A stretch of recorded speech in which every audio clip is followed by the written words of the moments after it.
JEE का topic है उसके क्वेश्चन डिस्कस करेंगे जो कि ओल्ड एग्जाम्स में आए हुए क्वेश्चन हैं, चाहे वो जेट हो, एग्रीकल्चर सुपरवाइजर की भर्ती हो, डब्ल्यू एग्ज़ाम्स हो या एचआरओ एग्ज़ाम हो, एसीएफ एग्ज़ाम हो, सभी एग्ज़ाम्स के अंदर आए हुए क्वेश्चन है वो डिस्कस करेंगे।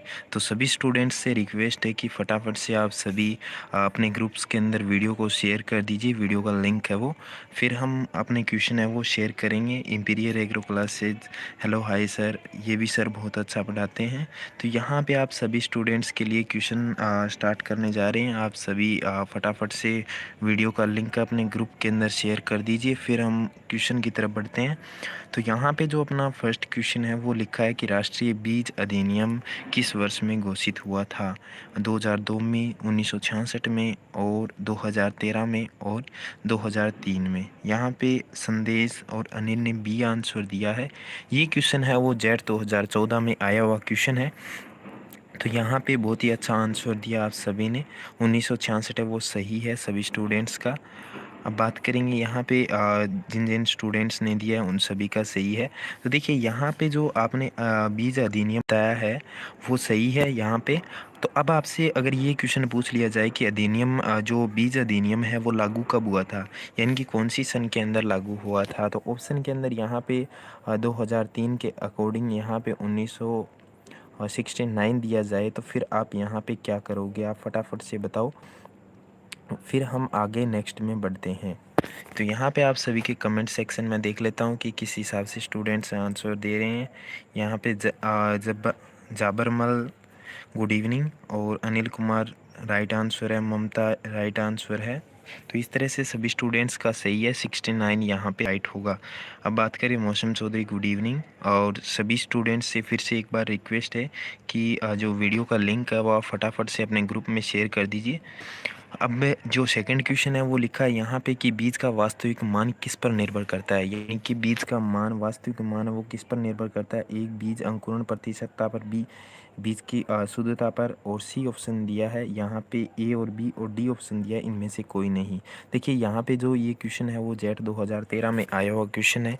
इस क्वेश्चन का आंसर है वो आपको देना है कि इस क्वेश्चन का आंसर क्या है। सभी स्टूडेंट्स यहाँ पे दे रहे हैं। यहाँ पे स्टूडेंट्स मौसम ने, यहाँ पे मौसम चौधरी राइट आंसर दिया है, और संदेश मोनिका राइट आंसर है यहाँ पे।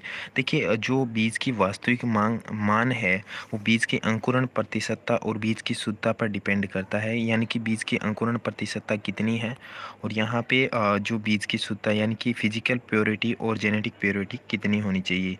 यहाँ पे रियल वैल्यू बोल सकते हैं आप, कोई दिक्कत नहीं है। अब यहाँ पे नेक्स्ट में पूछा गया है थर्ड नंबर क्वेश्चन की वाणिज्यिक काश्त या फसल उत्पादन के लिए किस वर्ष बीज जारी किए, यानी कि किस वर्ग के बीज जारी किए जाते हैं। ए प्रजनक, बी आधार, सी प्रमाणित और डी है न्यूक्लियस। देखिए यहाँ पे ज़रूरी नहीं है कि 75% ही होना ज़रूरी है।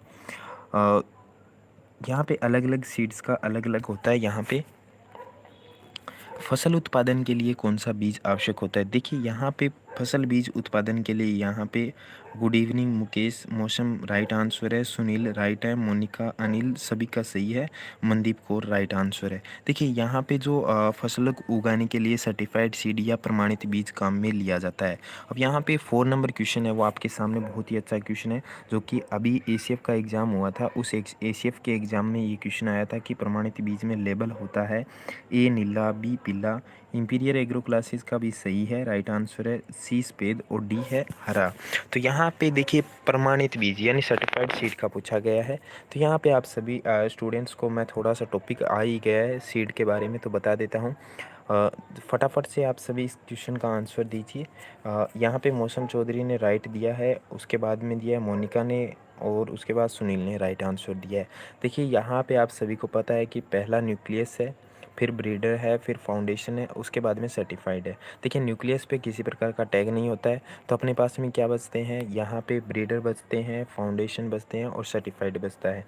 तो यहाँ पे आप सभी को पीस नहीं याद रखना है, पीस है और नी।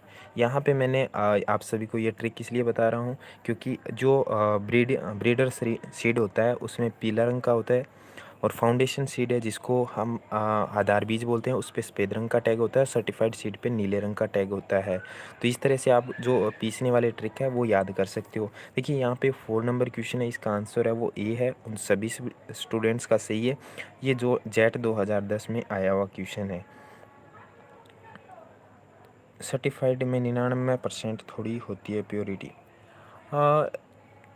यहाँ पे देखिए फिजिकल प्योरिटी पूछ रहे हो या जेनेटिक प्योरिटी पूछ रहे हो आप सब यहाँ पे। अब देखिए यहाँ पे यहाँ मैंने जो बताया है वो सही है।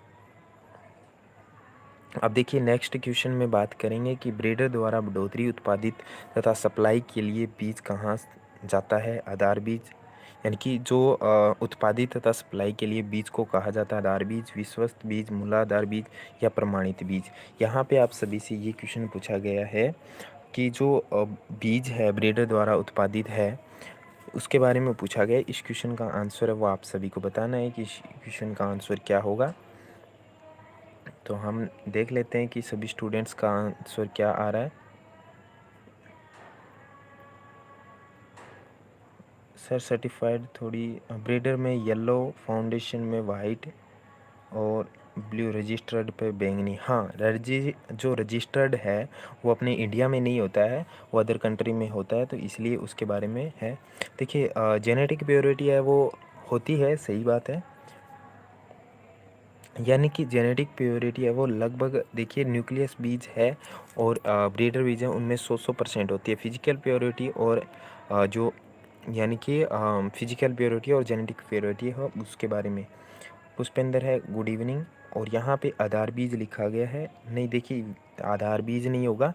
देखिए जो ब्रीडर बीज है, ब्रीडर बीज द्वारा बढ़ोतरी उत्पादित तथा सप्लाई के लिए बीज को कहा जाता है, तो यहाँ पे बी आंसर होगा।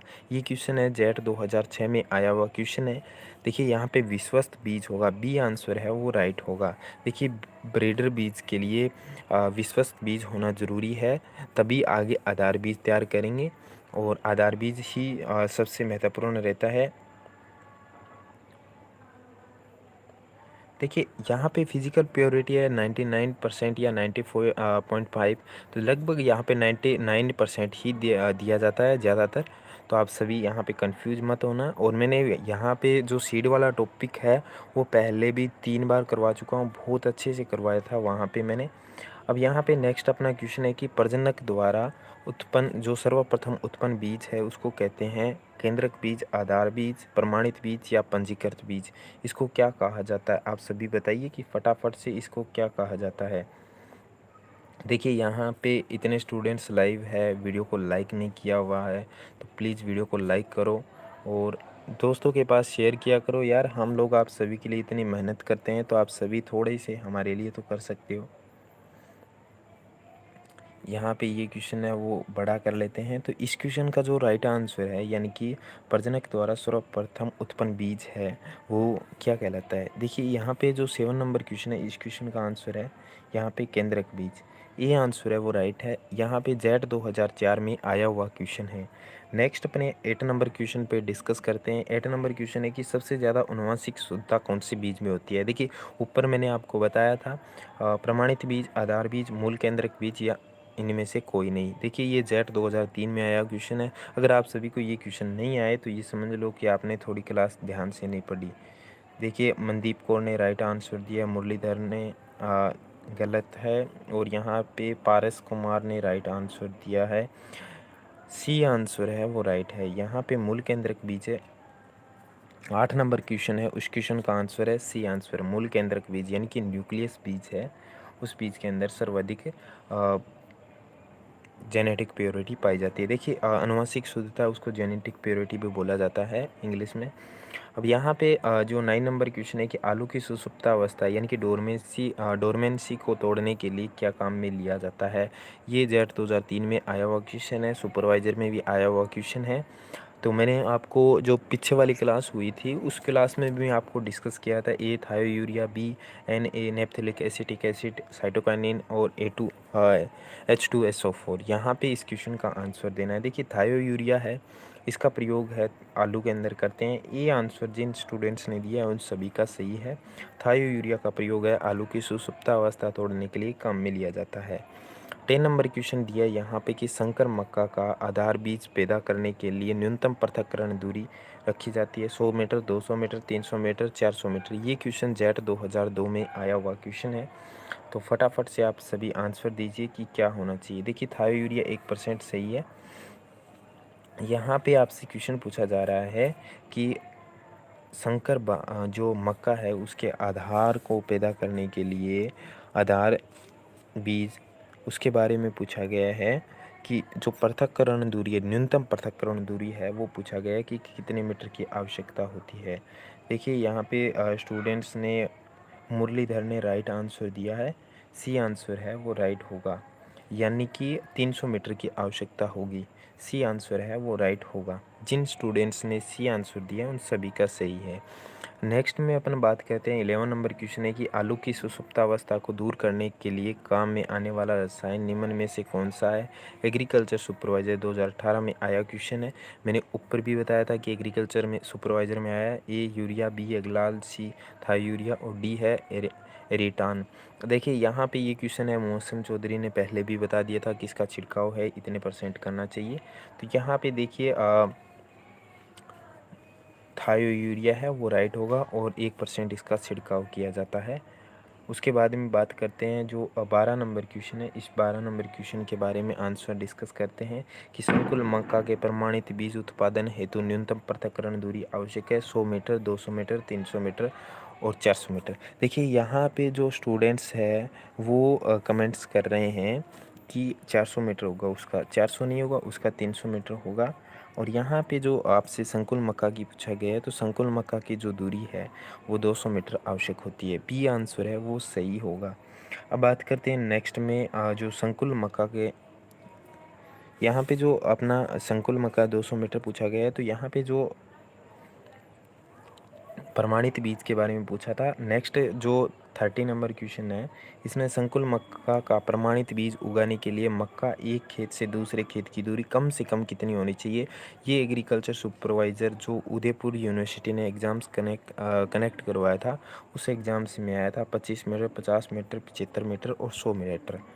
तो यहाँ पे इस क्वेश्चन का आंसर देना आप सभी को कि इसका आंसर क्या होगा। देखिए इस क्वेश्चन का जो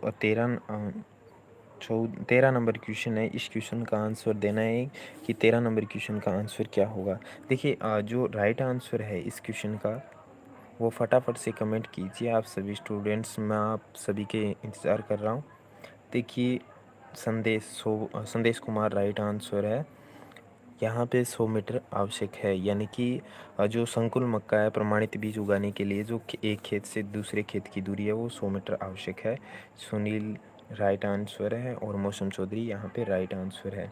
तो इस तरह से सभी स्टूडेंट्स ने यहाँ पे 100 मीटर जिन जिन का है उन सभी का सही है। डी आंसर है वो सही है। नेक्स्ट में अपने बात करते हैं कि जो क्वेश्चन है संकर मक्का के आधार बीज उत्पादन हेतु मक्का की खेत की अन्य खेत से न्यूनतम पृथक्करण दूरी होनी चाहिए। ये एग्रीकल्चर सुपरवाइज़र जो 2013 में एग्ज़ाम हुआ था उसमें आया था 200 से 400 मीटर, 100 से 200 मीटर, 300 से 400 मीटर और 400 से 600 मीटर। ये क्वेश्चन पूछा गया है एग्रीकल्चर सुपरवाइज़र 2013 में। इस क्वेश्चन का आंसर देना है तो आप फटाफट से आंसर दीजिए कि इस क्वेश्चन का आंसर क्या होगा। देखिए यहाँ पे जो अपने एक खेत से दूसरे खेत की न्यूनतम पृथक्करण दूरी पूछा गया है, इस पृथक्करण दूरी के बारे में बताया गया है। इस क्वेश्चन का आंसर देना है आपको कि इस क्वेश्चन का आंसर क्या होगा। आपके आंसर है वो नहीं आ रहे हैं।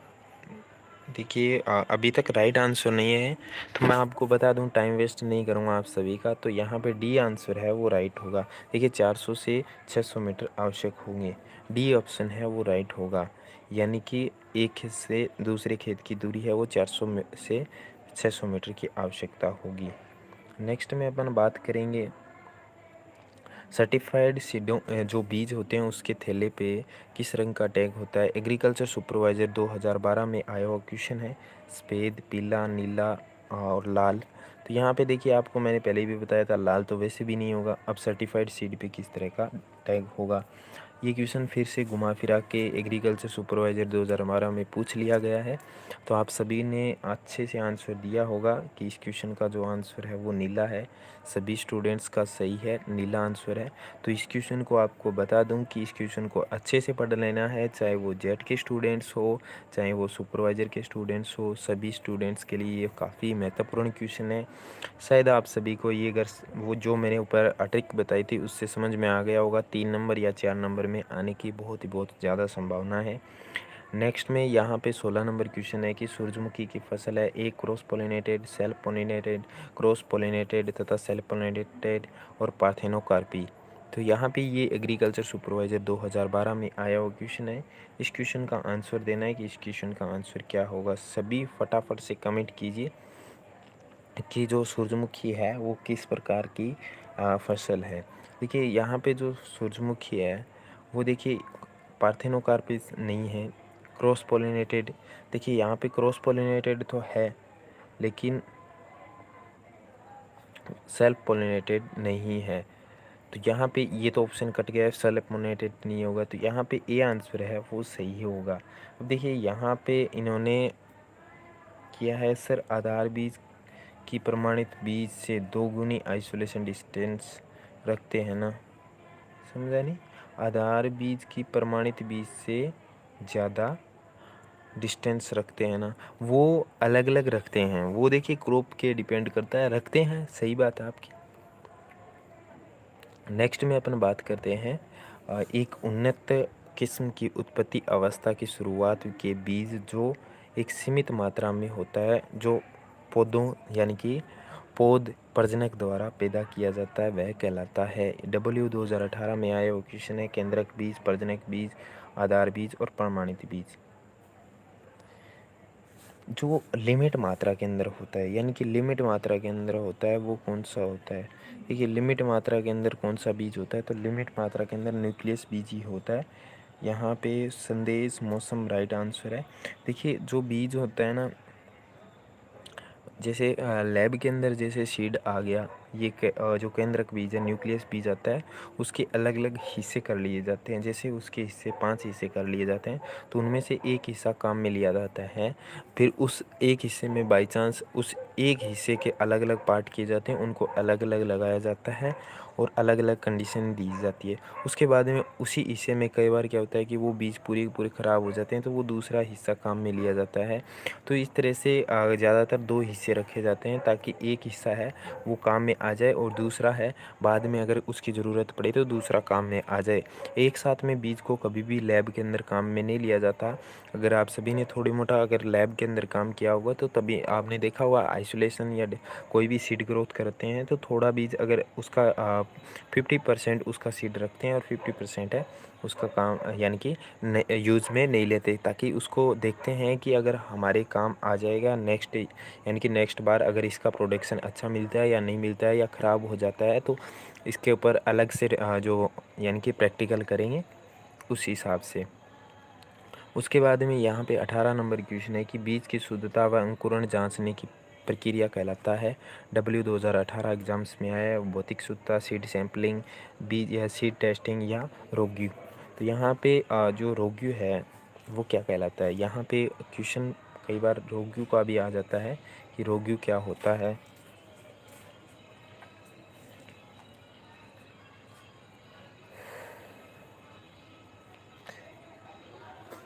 तो यहाँ पे जो राइट आंसर है सीड टेस्टिंग, सभी का सही है, सीड टेस्टिंग है वो राइट होगा।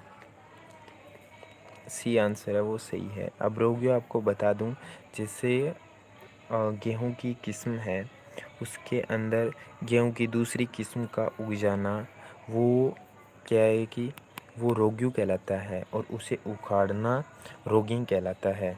नहीं, वीड को उखाड़ना, वीड अलग हो जाता है और एक किस्म, यानी कि जैसे गेहूं की कोई किस्म ले लो, उस किस्म के अंदर 1482 है, 1482 के अंदर दूसरी किस्म का उग जाना, 2851 का उग जाना, तो यानी कि गेहूं के 2851 का उग जाना उसमें रोग्यू कहलाता है और उसकी प्रक्रिया, उनको उखाड़ने की प्रक्रिया रोगिंग कहलाती है।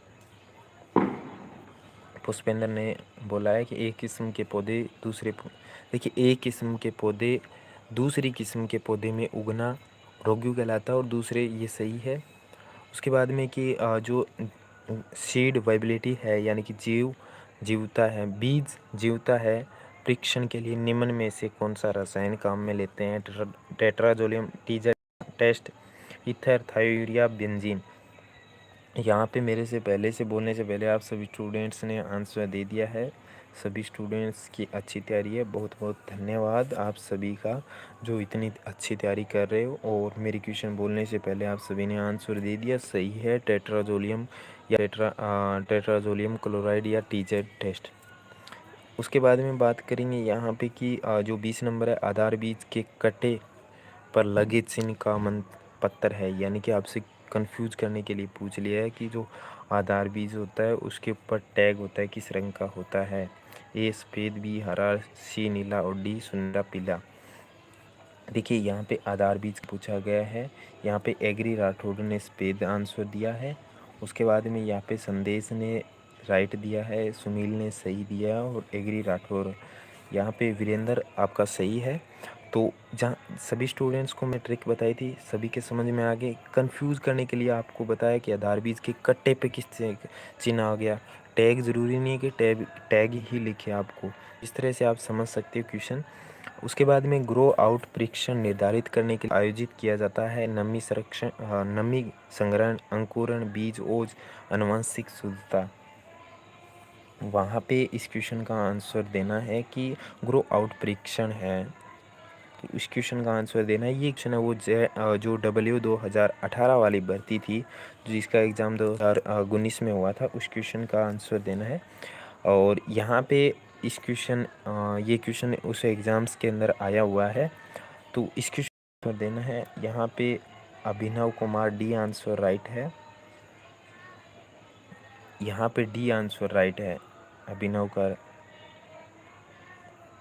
आनुवंशिक शुद्धता यहाँ पे होगी। ग्रो आउट जो परीक्षण है वो जेनेटिक शुद्धता, आनुवंशिक शुद्धता है, उसको नापने के लिए या देखने के लिए किया जाता है। नेक्स्ट में अगर बात करें 22 नंबर क्वेश्चन की कि प्याज के आधार बीज उत्पादन के लिए न्यूनतम पृथक्करण दूरी, ये है HRO एग्ज़ाम 2018 में आया हुआ क्वेश्चन है। यहाँ पे 1500 मीटर, 2000 मीटर, 1000 मीटर और 1200 मीटर ये पूछा गया है कि प्याज की जो आधार बीज उत्पादन के लिए पृथक्करण दूरी। यहाँ पे जो प्याज की पृथक्करण दूरी है वो 1000 मीटर है। मौसम चौधरी राइट है, आयुष का सही है, आयुष का राइट आंसर है। यहाँ पे संदेश का सही है, सुनील का सही है, सभी स्टूडेंट्स का सही आंसर है। यहाँ पे जो अपना सीड वाला टॉपिक था उसके कुछ अपने 21 क्वेश्चन है, 22 क्वेश्चन है हमने डिस्कस कर लिए हैं। तो आज की इस वीडियो में हम इतने ही क्वेश्चन डिस्कस करेंगे। बाकी आप सभी को पता है अपने टेलीग्राम वहाँ पे डिस्कस करते रहते हैं, और आप सभी को पता है कि अपना ऑफिशियल चैनल है एग्री बाय मनोज सर के नाम से है। कल मैंने जैसे ही पढ़ाया था उसके बाद में कुछ स्टूडेंट्स बोल रहे थे कि सर आप कहाँ पढ़ाते हो, तो मैंने आपको बताया था कि मैं ओनली यूट्यूब पे पढ़ा रहा हूँ सभी को। और धन्यवाद सर, आपको हमारे सर भी मेरी क्लास देख रहे हैं, DP यादव जी। हाँ PDF है इनका, जो टेलीग्राम है हमारा, उस टेलीग्राम में मिल जाएगी, तो आप सभी देख सकते हो। बाकी कोई भी क्वेश्चन रहता है अपना तो आप सभी कमेंट्स कर सकते हो। और यहाँ पे अपना यूट्यूब पे टाइम ज़्यादा यहाँ पे ख़राब नहीं करेंगे। किसी का डाउट है तो आप कमेंट कर सकते हो, यहाँ पे टेलीग्राम में जाकर पूछ सकते हो। हाँ हाँ, हमारे पड़ोस में शादी है तो उसका प्रोग्राम है, तो आपको सुनाई दे रही है तो थोड़ा सा एडजस्ट करना है। चलिए यहाँ पे अपनी ये वीडियो है उसका एंड करते हैं।